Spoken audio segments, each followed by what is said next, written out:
जरा सोचिए, आज हम चांद और मंगल तक पहुंच चुके हैं। आर्टिफिशियल इंटेलिजेंस की बात कर रहे हैं। हमें लगता है कि हमने दुनिया को काफी हद तक समझ लिया है। लेकिन सच तो यह है कि सदियों की इतनी वैज्ञानिक और तकनीकी तरक्की के बावजूद हमारी ये दुनिया आज भी कुछ ऐसी पहेलियों से भरी पड़ी है जो हमारे हर तर्क, हर लॉजिक को पूरी तरह से झुठला देती हैं। आज की इस खास चर्चा में हम इतिहास और विज्ञान के कुछ ऐसे ही अनसुलझे और गहरे रहस्यों की गहराई में उतरेंगे।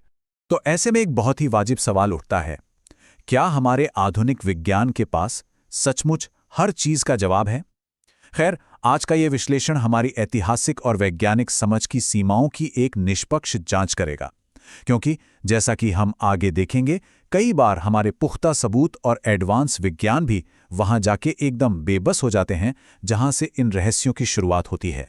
आज का हमारा ये सफर मुख्य रूप से इन 4 दिलचस्प पड़ावों से होकर गुजरेगा। सबसे पहले हम देखेंगे प्राचीन वास्तुकला के कुछ ऐसे रहस्य जो नामुमकिन लगते हैं। फिर बात करेंगे चिकित्सा और बायोलॉजी की अजीबो-गरीब घटनाओं की। उसके बाद चलेंगे पैरानॉर्मल कहानियों की डरावनी दुनिया में। और आखिर में नजर डालेंगे कुछ ऐसे अनसुलझे अवशेषों पर जो आज तक एक पहेली बने हुए हैं। तो चलिए बिना किसी देरी के शुरू करते हैं। हमारा पहला हिस्सा है प्राचीन वास्तुकला के रहस्य। आसान शब्दों में कहें तो कुछ ऐसी असंभव संरचनाएं या स्ट्रक्चर्स जिन्हें उस दौर में होना ही नहीं चाहिए था। ये सीधे सीधे मानवीय क्षमताओं की हमारी तय समय सीमा को चुनौती देते हैं। इसके लिए जापान के युनागुनी मॉन्यूमेंट को ही ले लीजिए। ये रहस्य विज्ञान को साफ तौर पर 2 हिस्सों में बांट देता है। समंदर की तलहटी में मौजूद 10 से 12,000 साल पुराने इन विशाल खंडहरों को देखकर ज्यादातर वैज्ञानिक कहते हैं कि भाई ये तो तेज लहरों और भूकंप का नतीजा है। लेकिन प्रोफेसर मासाकी किमुरा की थ्योरी एक अलग ही कहानी बयां करती है। अगर आप ध्यान दें तो इन पत्थरों में बिल्कुल सटीक 90 डिग्री के कोने और एकदम सीधी लाइनें कटी हुई हैं। क्या सच में कुदरत इतनी परफेक्शन से काम कर सकती है, या फिर ये किसी बहुत पुरानी खोई हुई सभ्यता का हिस्सा है?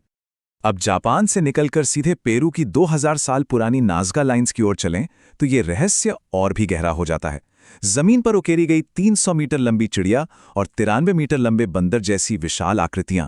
हैरानी की बात तो यह है कि इन्हें जमीन पर खड़े होकर पूरा देखा ही नहीं जा सकता, ये सिर्फ आसमान से ही समझ में आती है। अब कुछ विशेषज्ञ इन्हें तारों और ग्रहों की स्थिति बताने वाला एक एस्ट्रोनॉमिकल कैलेंडर मानते हैं, लेकिन वहीं एरिक वॉन डेनिकन जैसे लेखकों ने एक बेहद अलग और चौंकाने वाली थ्योरी दी है। उनका मानना है कि शायद ये लाइनें किसी दूसरी दुनिया के प्राणियों यानी एलियंस के जहाज़ों के लिए बनाए गए रनवे थे। 25 ये सिर्फ एक साधारण नंबर नहीं है। इंग्लैंड के मशहूर स्टोनहेंज का सबसे बड़ा रहस्य इसी एक संख्या में छिपा है। वहां खड़े हर एक पत्थर का वजन लगभग 25 टन है।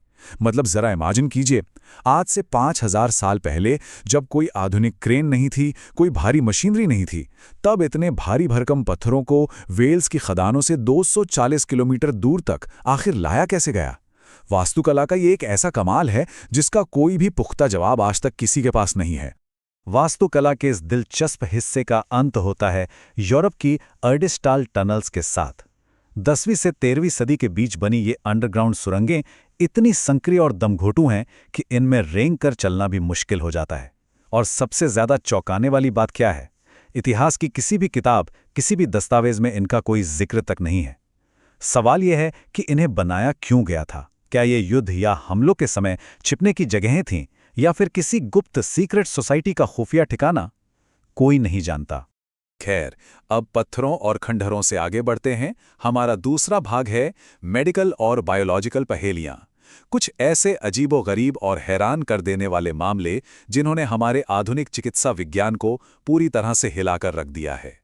इसे समझना के लिए आगे बढ़ने से पहले हाइड्रनसेफेली नाम की एक दुर्लभ मेडिकल स्थिति को समझना बहुत जरूरी है। दरअसल ये एक ऐसी एक्सट्रीम कंडीशन है जिसमें इंसान की खोपड़ी के अंदर बहुत ज्यादा तरल पदार्थ यानी फ्लूइड भर जाता है, और ये फ्लूइड धीरे धीरे दिमाग के महत्वपूर्ण हिस्सों की जगह ले लेता है। ये छोटी सी वैज्ञानिक जानकारी हमारे अगले केस को पूरी तरह समझने के लिए एकदम सटीक बुनियाद तैयार करेगी।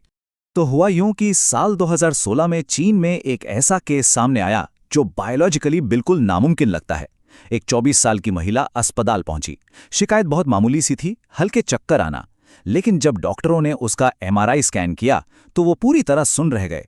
उस महिला के सिर में दिमाग का ज्यादातर हिस्सा था ही नहीं। जी हां, वो गायब था। लेकिन इसके बावजूद वो महिला बिना किसी परेशानी के बात कर रही थी और एक बिल्कुल नॉर्मल जिंदगी जी रही थी।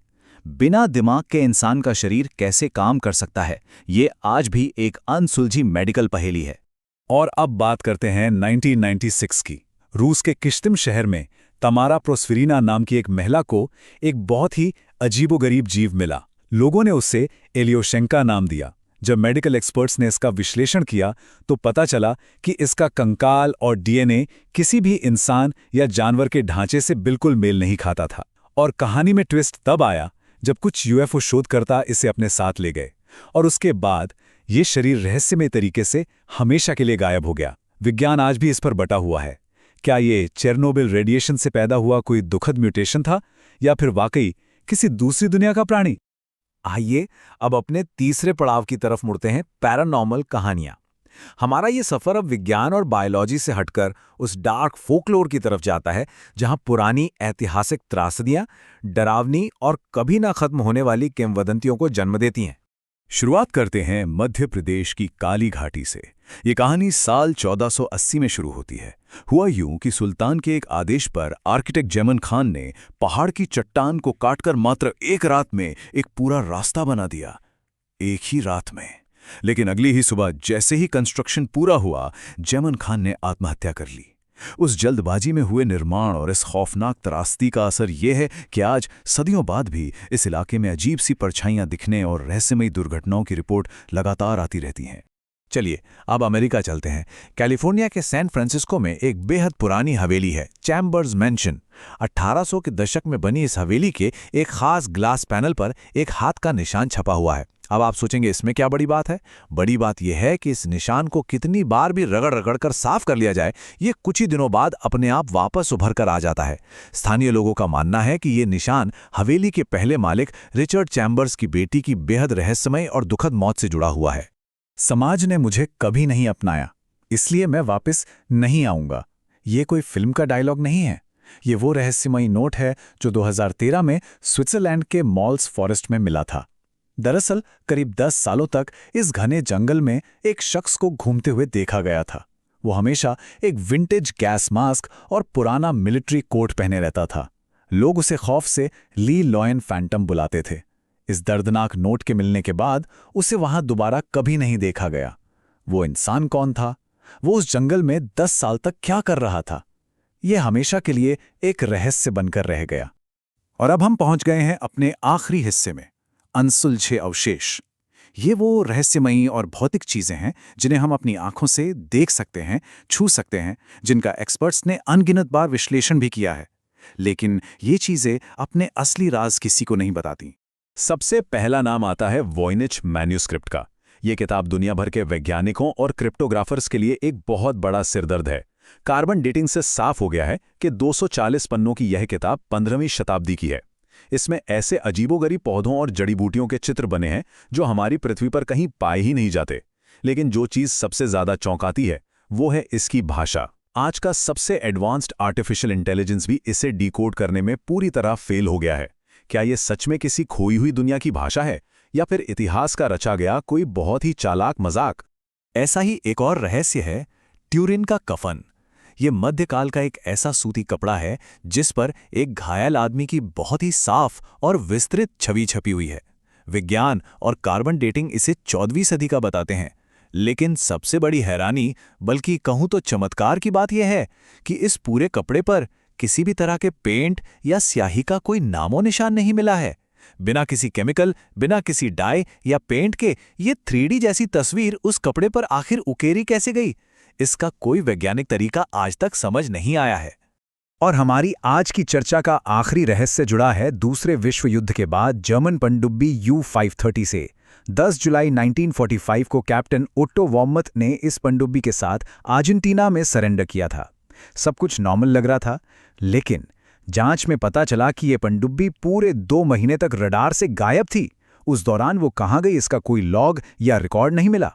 और तो और क्रू के किसी भी मेंबर के पास अपनी कोई पहचान बताने वाला कोई डॉक्यूमेंट नहीं था।